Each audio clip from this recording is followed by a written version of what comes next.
या चित्रपटाच्या सुरुवातीलाच मोहिनी मुंबईची हे गाणं आहे, ज्यात मुंबईचे वेगवेगळे सीन दाखवले आहेत.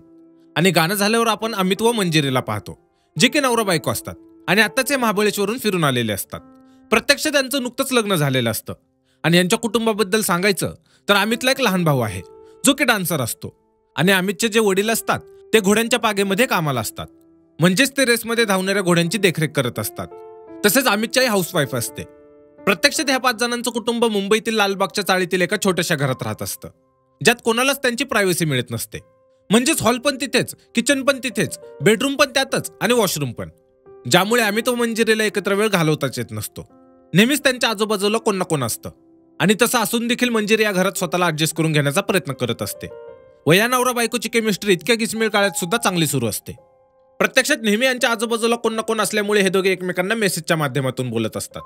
पुढे एक दिवस मंजिरीची सासू तिला त्यांच्या चाळीतील बायकांना भेटवते व मंजिरीची सर्वांसोबत ओळख करून देते. सोबतच इथे मंजिरीची सासू सर्वांना सांगते की Manjiri future protect life insurance policy काढून देते, म्हणजेच ती पॉलिसी एजंट आहे. ज्यावर त्यातली एक बाई मंजिरीच्या पॉलिसी एजंट असण्यावरून तिला टोमणे मारते. पण पुढे मंजिरी तिच्या गावच्या एका काकूंचं उदाहरण देते की त्यांनी देखील मला असेच टोमणे मारले होते, पण मी त्यांच्या मागे लागून त्यांच्याकडून पॉलिसी काढून घेतली. आणि जेव्हा त्यांना अचानक हार्ट अटॅक आला तेव्हा त्यांना पॉलिसीचे 4 लाख मिळवून दिले. सोबतच मंजिरी हे सर्व सांगत असताना इनडायरेक्टली ह्या बाईची खिल्ली उडवत असते, ज्यावरून आपल्याला समजतं की मंजिरी समोरच्या व्यक्तीशी बोलण्यात खूप चपळ आहे. पुढे एके रात्री अमित व मंजिरी जेव्हा घरात गप्पा मारत बसलेले असतात तेव्हा अमित घरातील पंखा सुरू करतो. पण अचानक तो पंखा खाली पडतो, जो की मंजिरीच्या अंगावर पडणार असतो. पण मंजिरी तिच्या चांगल्या नशिबाने वाचते. आता पंखा पडल्याचं कळल्यावर घरातील सर्वजण जमा होतात आणि पंखा पडण्याच्या घटनेला इतकं नॉर्मली घेतात जसे की हे सर्व त्यांच्यासाठी रोजचंच आहे. पुढे अमित व मंजिरी जेव्हा फिरायला जातात तेव्हा मंजिरी अमितला सांगते की मुंबई शहर तिला समजलंच नाही, कारण इथे ईस्ट आणि वेस्ट असे 2 भाग आहेत. साईंचं नाव स्टेशनच्या बाहेर शिव आहे आणि बांद्राच्या पुढे रिक्षा का जात नाही हे तिला माहीतच नाही. तसेच इथे थोड्या गप्पा मारल्यानंतर हे दोघे शाहरुख खान व सलमान खानचा बंगला पाहायला जातात आणि त्याच्यासमोर फोटो काढून पुन्हा घरी येतात. आता घरी आल्यावर हे नवरा बायको त्यांच्या बिल्डिंगच्या एका कोपऱ्यात रोमॅन्स करत असतात.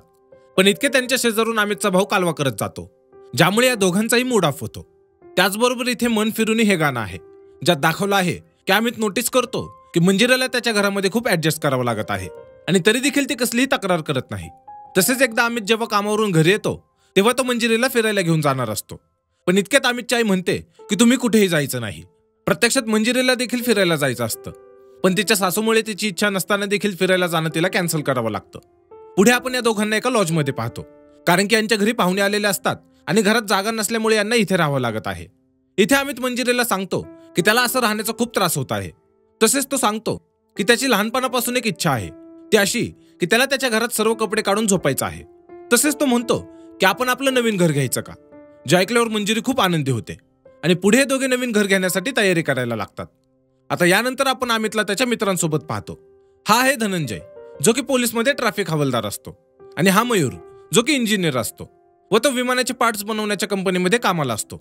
खरं तर मयूर पूर्वी यांच्याच चाळीत राहिला होता, पण त्याने त्याचं इथलं घर भाड्याने दिलेलं असतं आणि गोरेगावला 3 BHKचा फ्लॅट घेऊन तो तिथे राहत असतो. तसेच तो खास करून या दोघांना भेटायला इथे आलेला असतो. इथे मयूर यांना त्याच्या सध्याच्या परिस्थितीबद्दल सांगतो की कशी त्याची बायको त्याला प्रत्येक कामात मदत करते व त्याने घेतलेल्या निर्णयाला सपोर्ट करते, ज्यामुळे तो सध्या फायनान्शियली स्ट्रॉंग आहे.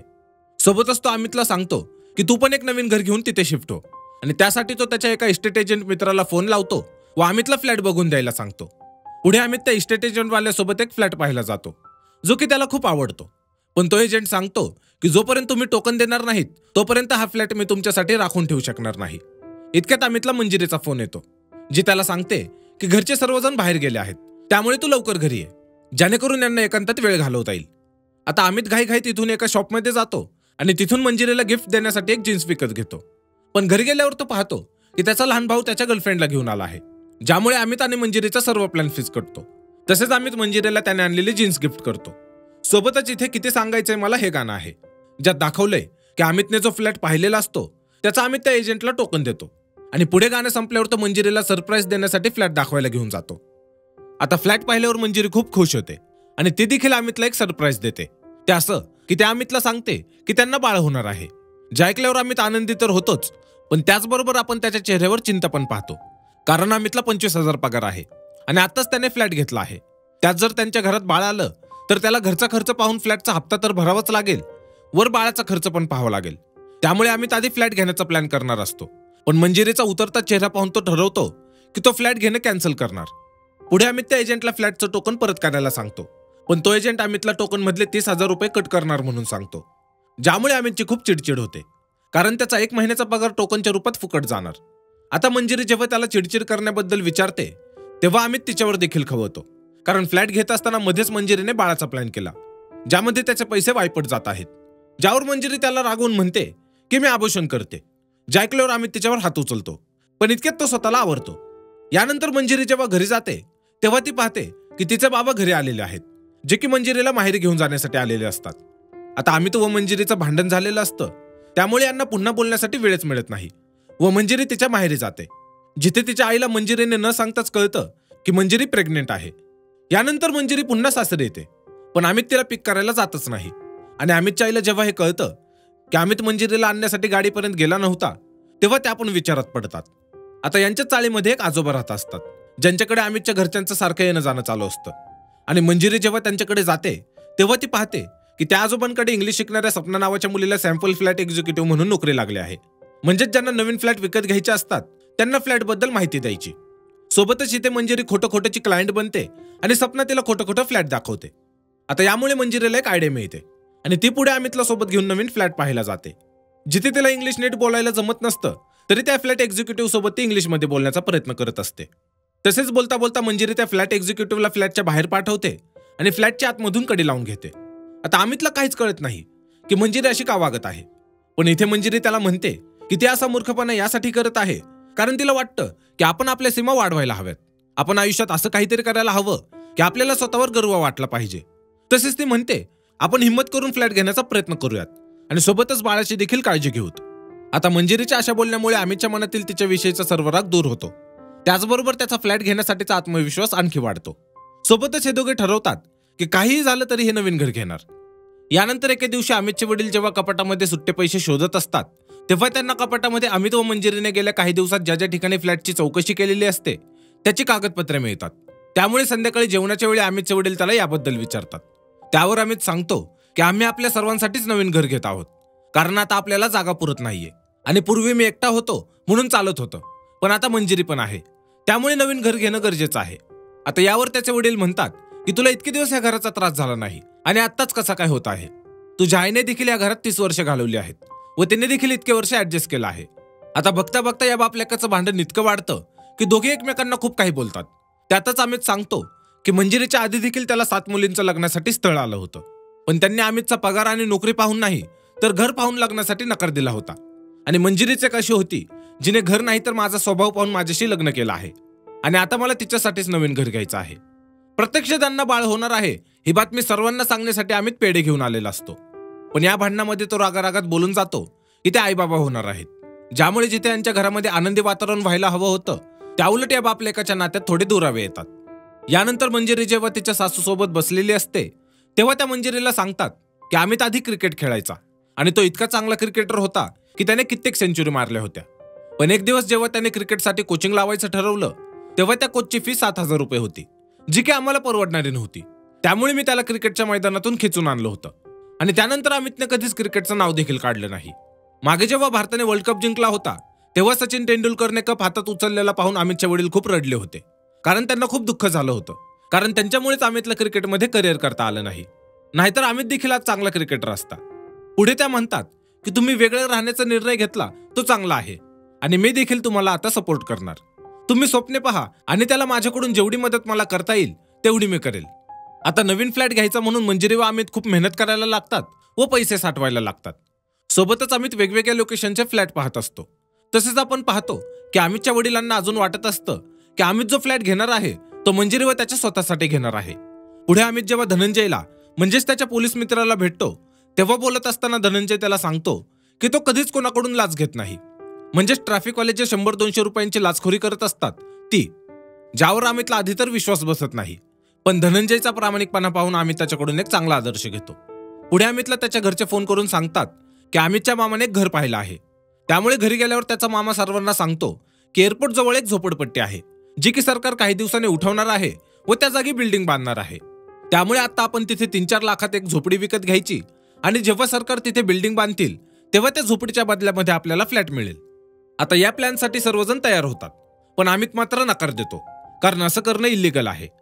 प्रत्यक्षात आपल्याला इथे लक्षात येतं की कुठे ना कुठे अमितच्या मित्राचा म्हणजेच धनंजयचा प्रभाव अमितवर पडला असावा. त्यामुळेच अमितने प्रामाणिकपणे हा निर्णय घेतला आहे. आता इथेच अमितचे वडील देखील हे सर्व प्रकरण पाहत असतात आणि इथून जाताना ते त्यांच्या बायकोला म्हणजेच अमितच्या आईला म्हणतात की झाला का तुमचा तमाशा, जे अमित देखील ऐकतो आणि तो त्याच्या वडिलांना भांडायला लागतो, कारण त्याचं म्हणणं असतं की यांची धावपळ पाहून त्याच्या वडिलांना खूप मज्जा येते आणि हे सर्व कधी एकदाचे हार मानून फ्लॅट घेणं कॅन्सल करतील याचीच ते वाट पाहत आहेत. यावर अमितचे वडील म्हणतात की ज्या घरामध्ये आता आपण राहतोय त्याचे पैसे मी कसे भरलेत ते मलाच माहित आहे आणि तू जर फ्लॅट घ्यायला निघालास तुला त्याचे हप्ते भरणं जमणार आहे का? आता हे ऐकल्यावर अमितला आणखी राग येतो आणि तो म्हणतो की आता तर मी तुमच्या नाकावर टिचून फ्लॅट घेऊन दाखवणार. यानंतर आणखी एक गाणं आहे, मन शुद्ध तुझं गोष्ट आहे ही पृथ्वी मोलाची या नावाचं, ज्यात दाखवलं आहे की अमितचे वडील सोडले तर बाकी सर्वजण फ्लॅट घेण्यासाठी त्यांच्याकडून जमेल तेवढे पैसे साठवायला लागतात. तसेच आपण यांच्या चाळीतील एका कपलला पाहतो ज्यांचं नाव रवी आणि मंदा असतं, जे की पळून जाऊन लग्न करतात आणि यांच्या लग्नाला मदत केलेली असते ती मंजिरीने, कारण मंदाचं एक ब्युटी पार्लर असतं आणि तिथे तिने मंजिरीच्या खूप साऱ्या पॉलिसी विकून दिलेल्या असतात, ज्यामुळे मंदा व मंजिरी खूप चांगल्या मैत्रिणी बनलेल्या असतात. पुढे जेव्हा मंजिरीचं डोहाळं जेवण असतं तेव्हा अमित फ्लॅटसाठी लोन काढायला बँकेत जातो, पण तिथे त्याला कळतं की त्यांची बँक बुडाली आहे, म्हणजेच बँक कायमची बंद झालेली असते. आता अमितला याचं खूप दुःख होतं, कारण यांनी जेवढे पण पैसे जमा केले होते ते सर्व याच बँकेत होते आणि आता ते अचानक बुडले आहेत. पण आपण पाहतो की यामुळे अमितलाच नाही तर घरातील सर्वांनाच दुःख होत असतं, अमितच्या वडिलांना देखील. आता आपण पाहतो की अमितचा सर्व आत्मविश्वास तुटलेला असतो आणि या सर्वासाठी तो त्याच्या नशिबाला दोष देतो. पण इतक्यात मंजिरी त्याच्या जवळ येते आणि त्याला धीर देत म्हणते की जे व्हायचं होतं ते झालं, पण यामुळे तू खचू नकोस, कारण तू घर घेण्यासाठी जितके प्रयत्न करायला हवे होते त्यापेक्षा जास्त प्रयत्न केलेस आणि यासाठी मला तुझा अभिमान आहे. तसेच ती सर्वांना म्हणते की इथून पुढे या घरामध्ये हा विषय कधीच काढायचा नाही की आज यांच्यासोबत काय झालं. प्रत्यक्षात आज यांच्या घरातील सर्वजण खूप निराश असतात आणि त्यांचा आत्मविश्वास पुन्हा वाढावा यासाठी ती सर्वांना धीर देण्याचा प्रयत्न करत असते. पण पुढे आपण पाहतो की मंजिरी स्वतः देखील मनातून खूप खचलेली असते. यानंतर आपण पाहतो की मंजिरी आता 8 महिन्यांनी प्रेग्नेंट असते आणि तरी देखील ती पॉलिसी काढण्याचं काम करतच असते. प्रत्यक्षात अमित व घरातील सर्वजण तिला आरामच कर म्हणून सांगत असतात, पण तिच्या काही पॉलिसी मोठ्या असतात आणि त्या सर्व पूर्ण करूनच ते आराम करणार असते. आता अमितला बँकेच्या मीटिंगमध्ये जायचं असतं, त्यामुळे तो मंजिरीजवळ त्याचं एक पार्सल देतो, जे की त्याच्या कामात येईल असतं. खरं तर अमित कुरिअर बॉय म्हणून पण काम करत असतो आणि त्यातलंच हे पार्सल असतं. इथे अमित ते पार्सल मंजिरीला एका ॲड्रेसवरती द्यायला सांगतो, कारण मंजिरी देखील तिथे जवळच तिच्या कामानिमित्त जाणार असते. पुढे मंजिरी जेव्हा ते पार्सल पत्त्यावर देत असते तेव्हा ती पाहते की हे पार्सल छकुली मामेचं आहे, ज्या की एका मराठी सिरियलच्या मोठ्या ॲक्ट्रेस असतात. प्रत्यक्षात त्यांची मराठी सिरियल खूप प्रसिद्ध असते आणि चित्रपटाच्या सुरुवातीपासूनच आपण पाहत असतो की अमितच्या घरच्यांची सिरियल नेहमीच पाहत असतात. तसेच मंजिरी यांची खूप मोठी फॅन असते. आता मंजिरी प्रेग्नेंट असते हे पाहून छकुली मामी तिला घरात बोलवतात व तिचा पाहुणचार करतात. इथे या दोघी थोड्या गप्पा मारतात, ज्यात मंजिरी सांगते की मुंबईत आल्यावर तिच्या 2च इच्छा होत्या, पहिली सचिन तेंडुलकरला भेटायची आणि दुसरी तुम्हाला भेटायची. त्यातली एक इच्छा आज पूर्ण झाली. यानंतर आपण या चित्रपटातील बेस्ट सीन पाहतो. अमित जेव्हा घरी असतो तेव्हा त्याचे वडील त्याला आवाज देऊन समोर बसायला लावतात आणि त्याला 50,000 रुपये देतात. सोबतच ते म्हणतात की मला वाटलं होतं की तुम्हा सर्वांच्या डोक्यात जे नवीन घर घ्यायचं खुळं आहे ते काही दिवस राहील व कोणता अडथळा आला की निघून जाईल आणि बँक बुडाल्यानंतर तसंच झालं. पण या सर्वांचं दुःख फक्त तुम्हालाच नाही तर मला पण आहे. तसेच ते सांगतात की काही वर्षापूर्वी सर्व लोक मुंबईच्या बाहेर घर विकत घेत होते आणि मला वाटलं की इतक्या लांब कोण राहायला जाणार, म्हणून मी तेव्हा घर घेतलं नाही. पण आता वाटतंय की तेव्हा किमान मी हा विचार करून तरी घर घ्यायला हवं होतं की भविष्यात माझ्या मुलांना त्या घराचा उपयोग होईल. तसेच ते म्हणतात या सर्वांमध्ये तू नाही हरलो आहे तुम्ही, तोही एक बाप म्हणून, कारण कधीच मी तुला मदत करू शकलो नाही. तसेच अमितचे वडील हे सर्व बोलत असताना या सर्वांच्या डोळ्यात पाणी असतं. आता अमित व त्याच्या वडिलांमधले जेवढे पण गैरसमज असतात ते सर्व दूर होतात आणि यानंतर दाखवतात की अमितची आई त्याच्या वडिलांना विचारते की इतके पैसे तुमच्याकडे कसे आले, ज्यावर ते सांगतात की त्यांची एक इच्छा होती की त्यांची स्वतःची एक घोडी असावी आणि संध्याकाळच्या वेळेला त्या घोडीवर बसून त्यांना रेसकोर्सला राऊंड मारायचा होता व ती घोडी घेण्यासाठीच ते दर महिन्याला 500 रुपये साठवत होते. तेच हे पैसे आहेत. यानंतर अमित व मंजिरी ठरवतात की ते पुन्हा घर घेण्यासाठी दुपटीने मेहनत करणार. तसेच ते एका डेव्हलपिंग साईटवर जातात आणि तिथे 1 BHK फ्लॅट बुक करून येतात, ज्याचा ताबा त्यांना 1 वर्षाने मिळणार असतो. आणि घरी आल्यावर जेव्हा घरातील सर्वांना याबद्दल ते सांगतात तेव्हा सर्वजण खूप आनंदी होतात आणि आता यांच्यासोबत अमितचे वडील सुद्धा घर घेण्यासाठी यांना मदत करणार आहेत हे आपण पाहतो. त्याचबरोबर पुढे 1 वर्षानंतरचा सीन दाखवतात, ज्यात आपण अमित व मंजिरीचं नवीन घर पाहतो. आणि हे दोघे जेव्हा फ्लॅटच्या गॅलरीत उभे असतात तेव्हा यांच्या चेहऱ्यावरचा आनंद पाहून आपल्याला कळतं की स्वप्न पाहणं आणि त्याला पूर्ण करण्यासाठी धडपड करणं हे आपल्या जीवनात किती बदल घडवू शकतं. त्याचबरोबर ह्या हॅपी एंडिंग सोबत हा चित्रपट इथे संपतो. ह्या चित्रपटाची कथा लिहिली होती क्षितिज पटवर्धन व समीर विध्वंस यांनी. तसे त्याला संगीत दिलं होतं जसराज सौरभ आणि ऋषिकेशने.